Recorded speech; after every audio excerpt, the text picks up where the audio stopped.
Hello everyone, board में आप सबका स्वागत है। हमें संदीप गुप्ता और आप हमारे प्यारे प्यारे विद्यार्थीगण। तो आज की इस क्लास में हम सभी 12th फिजिक्स का एक बहुत ही महत्वपूर्ण चैप्टर जिसका नाम है तरंग प्रकाशिकी। तो तरंग प्रकाशिकी से संबंधित जितने भी पीवाईक्यू ऑब्जेक्टिव्स है, यानी जो भी अभी तक बिहार बोर्ड ऑब्जेक्टिव क्वेश्चन पूछा है तरंग प्रकाशिकी से, वे सभी क्वेश्चन हम सभी एक ही वीडियो में डिस्कस करते हैं। आपको बता दें, वेव ऑप्टिक्स से ज्यादा क्वेश्चन अभी तक एग्जाम में नहीं आए हैं, इसलिए क्वेश्चन कम, इसलिए वीडियो बहुत छोटा होने वाला है।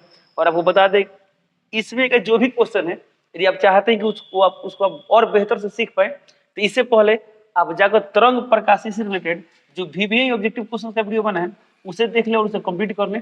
उसके बाद से इस वीडियो को देखें, क्योंकि उसको देखने के बाद ना इसमें कोई भी क्वेश्चन ऐसा नहीं जो आपसे नहीं बनेगा। ओके, तो चलिए क्लास शुरू करते हैं। ओके, क्वेश्चन नंबर 1 दिया गया है, किसी बिंदुवत स्रोत से परिमित दूरी पर तरंगाग्र होता है। तो बिंदुवत स्रोत से परिमित दूरी पर, अनंत दूरी नहीं बोला है, परिमित दूरी बोला है। तो परिमित दूरी पर तरंगाग्र कैसा होता है? गोलाकार होते हैं। ऑप्शन नंबर क्या होगा? ए। टिक कर देंगे। अगला, द्वितीयक तरंगिकाओं की अवधारणा किसके द्वारा दी गई थी? हाइगेंस द्वारा दी गई थी। इन ऑप्शन नंबर क्या होगा? सी। टिक कर देंगे। चलिए अगला क्वेश्चन देखते हैं। अगला क्वेश्चन दिया, निम्नलिखित में से किस भौतिक राशि का पुनर्वितरण प्रकाश का व्यतिकरण होता है? तो किसका पुनर्वितरण व्यतिकरण होता है? तीव्रता का होता है। ऑप्शन नंबर क्या होगा? बी। तो बी टिक कर देंगे। अगला क्वेश्चन, व्यतिकरण फ्रिंज की चौड़ाई होती है। तो फ्रिंज की चौड़ाई का फॉर्मूला क्या होता है? तो बीटा इक्वल टू होता है lambda capital D by small D. Option number क्या होगा? ए। तो ए टिक कर देंगे। अगला क्वेश्चन, दो उन तरंगों के व्यतिकरण से उत्पन्न अधिकतम परिणामी आयाम का मान होगा जिसे प्रकट किया था। यानी देखिए, एक तरंग का समीकरण ये है, दूसरा तरंग का समीकरण ये है। हमको क्या निकालना है? रिजल्टेंट एम्पलीट्यूड यानी परिणामी आयाम निकालना है। ठीक है, तो परिणामी आयाम ए आर का फॉर्मूला क्या होता है? Under root a1 square plus a2 square plus 2a1 a2 cos theta. Okay, यानी दोनों का वेक्टर सम लेते हैं। ठीक है, जैसे पढ़ते हैं ना, दो वेक्टर का योगफल क्या होता है? तो ये होता है उसका योगफल का रिजल्टेंट ये होता है, यानी इसका क्या बोलते हैं? मैग्नीट्यूड ये होता है। अंडर रूट a1, इसमें देखिए a1 क्या होता है? ये वाला है a1, ये वाला है a2। तो a1 का वैल्यू कितना दिया? 4, 4 स्क्वायर। a2 का मान दिया 3, तो 3 स्क्वायर। 2 a1 का मान दिया 4, a2 का मान दिया 3। एक cos है तो cos, और थीटा नहीं, यहाँ पर क्या होता है? फाई होता है। यहाँ पर क्या होता है? फाई। जहाँ फाई क्या होता है? फाई होता है कलांतर। फाई क्या होता है? कलांतर। तो क्या लिखेंगे? फाई। अब यदि इसमें फाई का मान पता हो तो सवाल बनेगा, तो इसमें कलांतर क्या हो? कलांतर। तो ध्यान देंगे, यहाँ साइन दिया है और यहाँ cos दिया है। या तो इसको cos में बदलिए या इसको साइन में बदलिए, दोनों को सेम करना पड़ेगा। तो मान लीजिए इस cos को यदि साइन में बदलते क्या हो जाएगा? Sine pi by 2 minus omega T. तो इन दोनों में कितना कलांतर है? इसमें और इसमें कितना कलांतर है? पाई बाई 2 का कलांतर है। क्या लिख देंगे? Pi by 2। और cos पाई बाई 2 यानी cos 90 डिग्री का मान क्या होता है? 0। तो ये पूरा टर्म क्या हो जाएगा? यहाँ से यहाँ तक हो जाएगा 0। क्या हो जाएगा? ये वाला हो जाएगा 0। तो कितना बचा? अंदर रूट 4 स्क्वायर यानी 16, 3 का स्क्वायर यानी 9, 16 9 25 है। 25 का वर्गमूल कितना है? 5। तो 5 हो गया। ऑप्शन नंबर क्या होगा? बी। तो बी टिक करना है। अगला क्वेश्चन दिया है, तरंग का कलांतर फाई पथांतर डेल्टा एक्स से संबद्ध है। यानी डेल्टा एक्स का फॉर्मूला क्या होगा? तो बोलो पढ़े, तो पथांतर डेल्टा एक्स का फॉर्मूला क्या होता है? लैम्डा बाई 2 पाई इंटू कलांतर। कलांतर यानी फाई। तो कहां पर दिया? Lambda by 2 pi into phi. Option number C में दिया था। टिक करेंगे ऑप्शन नंबर सी, टिक कर देंगे। अगला क्वेश्चन, ब्रूस्टर का नियम। तो ब्रूस्टर का नियम क्या होता है? म्यू इक्वल टू 10 IP होता है। यानी ऑप्शन नंबर क्या होगा? ऑप्शन नंबर होगा सी। सी टिक कर देंगे। आते हैं अगले क्वेश्चन पे। अगला क्वेश्चन, एक पतले फिल्म के रंग का कारण क्या होता है? व्यतिकरण होता है। क्योंकि व्यतिकरण का कारण क्या होता है? तीव्रता का मान होता है ना, कहीं चमकीला, कहीं ब्राइट फ्रिंज बनते हैं, कहीं डार्क फ्रिंज बनते हैं। इसका रीजन क्या होता है? व्यतिकरण होता है। ऑप्शन नंबर क्या होगा? बी। तो बी टिक कर देंगे। अगला क्वेश्चन, निम्नलिखित प्रश्न संख्या 1 से 4 तक, देखिए यहाँ से 1 से क्या है? 4 के लिए दो तालिका दिए गए, यानी मैच कराने वाला सवाल है, मिलान करने वाला सवाल है। बोला गया तालिका 1 में 4 प्रश्न है, आपको तालिका 2 में से इन प्रश्नों के लिए सही मेल विकल्प ए, बी, सी और डी के रूप में चुनना है। चलिए चुनते हैं। यहाँ लिखा है ब्रूस्टर का नियम। तो ब्रूस्टर का नियम किससे संबंधित? देखिए, तो ब्रूस्टर का नियम है ध्रुवण से संबंधित। ऑप्शन नंबर क्या होगा? एक के लिए होगा सी। एक के लिए क्या होगा? सी। तरल लेंस, यानी देखिए इसका मतलब क्या होगा? एक का मिलन किससे करेंगे? सी से करेंगे। सी हो गया। चलिए 2 देखते हैं। तरल लेंस, तरल लेंस किस में? मानवीय आंख में होता है, यानी मानवीय नेत्र में। Option number D. तो 2 का क्या होगा? Option number D. 3 का मिलन किससे होगा? तो 3 दिया है वर्णित विपथन। तो विपथन कारण क्या होता है? इमेज का क्वालिटी घटता है, यानी प्रतिबिंब में त्रुटि। ऑप्शन नंबर क्या होगा? बी। ये होगा यहाँ पर बी। 4 नंबर क्या दिया? 4 नंबर यंग का द्विछिद्र प्रयोग। तो ये क्या है? व्यतिकरण से होता है। ऑप्शन नंबर क्या होगा? ए। क्या होगा? ए। यानी 1 का मिलन होगा सी से, 2 का मिलन होगा डी से, 3 का मिलन होगा बी से और 4 का मिलन होगा ए से। चलो देखते हैं इसका ऑप्शन क्या दिया है। अच्छा, इसका ऑप्शन नहीं दिया है ना, ऑप्शन तो देना चाहिए था। चलिए कोई बात नहीं, मिलान करने वाला सवाल है, इसका यहाँ पर आंसर है, आप देख लीजिए। ओके, चलिए आगे बढ़ते हैं। अगला क्वेश्चन दिया यहाँ पर, निम्नलिखित प्रश्न संख्या 8 से 10 तक के लिए एक उदाहरण दिया गया है, यानी यहाँ पे पैराग्राफ दिए, इसको ध्यान से पढ़ना है और क्या करना है यहाँ पर 8 से लेकर 10 तक का मतलब इसको सॉल्व करना है, ठीक है। तो ये क्वेश्चन सेम टू सेम हम मिल चुका है इस टाइप का, कब जब भी ऑब्जेक्टिव क्वेश्चन डिस्कस किए थे तब। बट चलिए देख लेते हैं फिर से।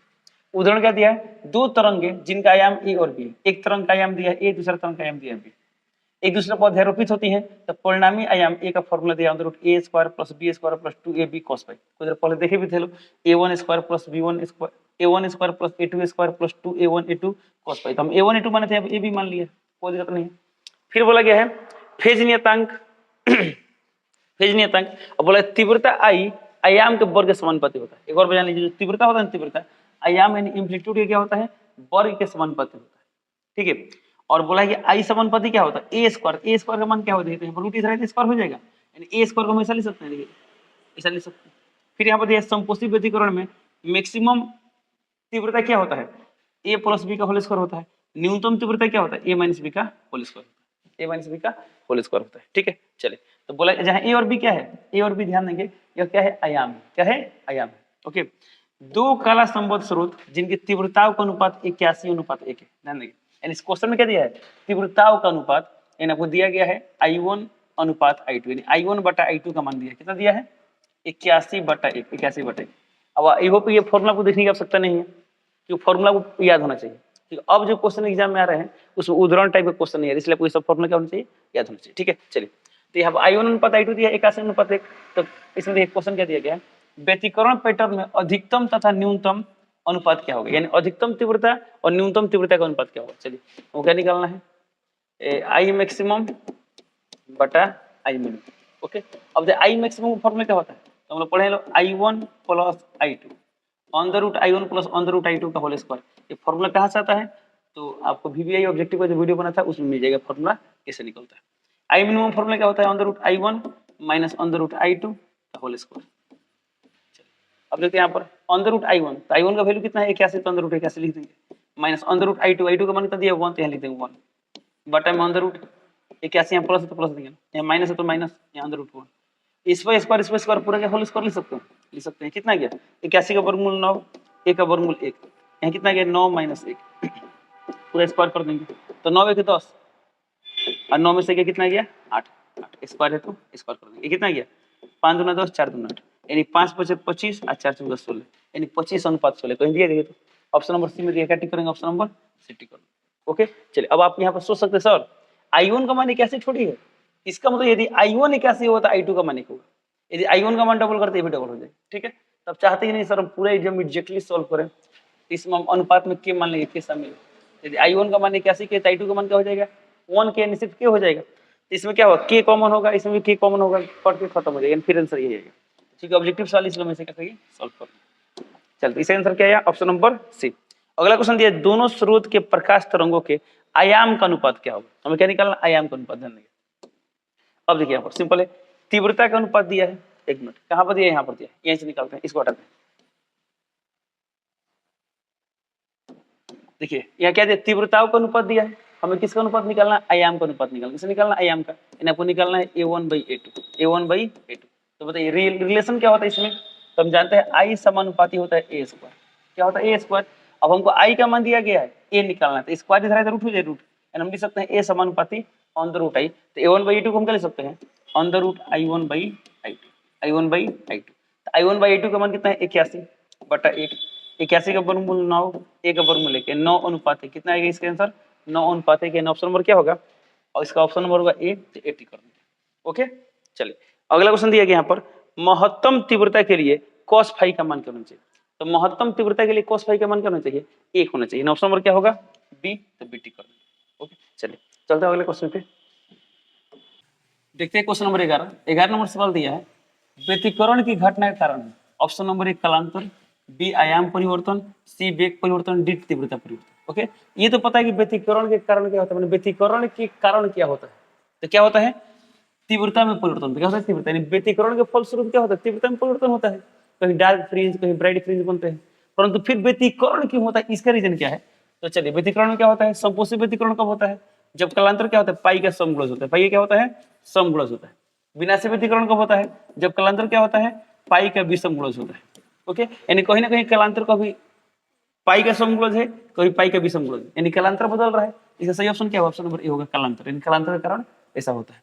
अगला क्वेश्चन दिया, ध्रुवित प्रकाश उत्पन्न करने के लिए किसको प्रयुक्त किया जाता है? ऑप्शन नंबर ए फ्लिंट कांच का प्रिज्म, NaCl का prism, Nicol prism, biprism. सही ऑप्शन क्या होगा? Option number C Nicol prism होगा। अगला क्वेश्चन दिया, विवर्तन फ्रिंजों की चौड़ाई व्यतिकरण फ्रिंजों के ऑप्शन नंबर ए समान होती है, बी के समान नहीं होती, ऑप्शन नंबर बी होगा समान नहीं होती। इन्हें फ्रिंज चौड़ाई क्या होता है? वेरी करता रहता है। किसमें? विवर्तन फ्रिंज की चौड़ाई क्या होती है? चेंज होती रहती है, परंतु व्यतिकरण फ्रिंज की चौड़ाई क्या होती है? कांस्टेंट रहती है। अगला क्वेश्चन दिया है, जब प्रकाश स्रोत और पर्दे के बीच की दूरी बढ़ा दी जाती है तो फ्रिंजों की चौड़ाई ऑप्शन नंबर ए बढ़ती है, ऑप्शन बी घटती है, ऑप्शन सी अपरिवर्तित रहती है, डी इनमें से कोई नहीं। अब ये क्या बोला? प्रकाश स्रोत और पर्दे के बीच की दूरी बढ़ा दी जाती है तो फ्रिंज की चौड़ाई पूछा है, तो फ्रिंज की चौड़ाई के लिए हम लोग फॉर्मूला क्या पढ़े लो? तो बीटा इक्वल टू होता है lambda capital D by small D. Okay, जहाँ कैपिटल डी क्या होता है? प्रकाश स्रोत, जो दो स्लिट होता है ना, छिद्र होते हैं, छिद्र से पर्दा के बीच की दूरी होता है, तो छिद्र और पर्दे के बीच की दूरी क्या है? कैपिटल डी है। और सवाल में क्या बोला गया है? इस दूरी को बढ़ाया जाता है तो फ्रिंज चौड़ाई क्या होती है? तो ये भी बढ़ेगी, क्योंकि देखिए दोनों क्या है? समानुपाती है ना। ऑप्शन नंबर क्या होगा? ऑप्शन नंबर ए तो 80 करेगा। पर्दा के बीच की दूरी बढ़ा दी जाती है तो फ्रिंज की चौड़ाई क्या होती है? बढ़ती है। अगला क्वेश्चन दिया, प्रकाश अनुप्रस्थ तरंग है क्योंकि यह प्रदर्शित करता है, क्या प्रदर्शित करता है? ध्रुवण प्रदर्शित करता है, यही साबित करता है प्रकाश क्या है? अनुप्रस्थ तरंग है। अगला क्वेश्चन दिया है, दो कला संबद्ध स्रोतों के कारण प्रकाश के व्यतिकरण में फ्रिंजों की चौड़ाई यानी फ्रिंज की चौड़ाई होती है। ऑप्शन नंबर तरंग दैर्ध्य के समानुपाती, तरंग दैर्ध्य के व्युत्क्रमण अनुपाती, यानी तरंग दैर्ध्य के से रिलेट करके पूछा है। किसके बारे में? फ्रिंज की चौड़ाई के बारे में। तो यह दिखाई दे रहा है फॉर्मूला, बीटा इक्वल टू क्या है? Lambda D by D. अब बताइए इसमें ये जो लेमडा है क्या है? तरंग दैर्ध्य है। अब बताइए जो बीटा है तरंग दैर्ध्य क्या है? समानुपाती है। ऑप्शन नंबर क्या होगा? ए, तो 80 कर देंगे। ओके, अगला क्वेश्चन दिया, एक वर्णित प्रकाश के दो स्रोत कला संबद्ध कहे जाते हैं जब उनके, तो बताइए दो स्रोत कला संबद्ध कब होते हैं? जब उनके बीच कलांतर क्या होता है? शून्य होता है या समय के साथ नियत रहता है, चेंज नहीं होता है। ओके, तो ऑप्शन नंबर दिया तीव्रताएं समान हो, बी दिया आयाम संयाम हो, सी दिया है कलाएं समान हो, डी दिया है इनमें से कोई नहीं। तो ऑप्शन नंबर क्या होगा? सी कलाएं समान। क्यों? जब कला समान होगा तो कलांतर कितना आएगा? 0 आएगा। तो जब 0 आएगा क्या होगा? दोनों कला समान होगा। ओके, चलिए, तो इस तरह पर क्या होता है, जो भी अभी तक QIQ क्वेश्चन पूछे गए थे तरंग प्रकाशिकी से, बिहार बोर्ड जितना भी अभी तक अपनी परीक्षाओं में ये सवाल पूछा था वो सब कंप्लीट होते हैं। चलिए इसी के साथ वीडियो कंप्लीट करते हैं, मिलते हैं अगले क्लास में, तब तक के लिए जय हिंद।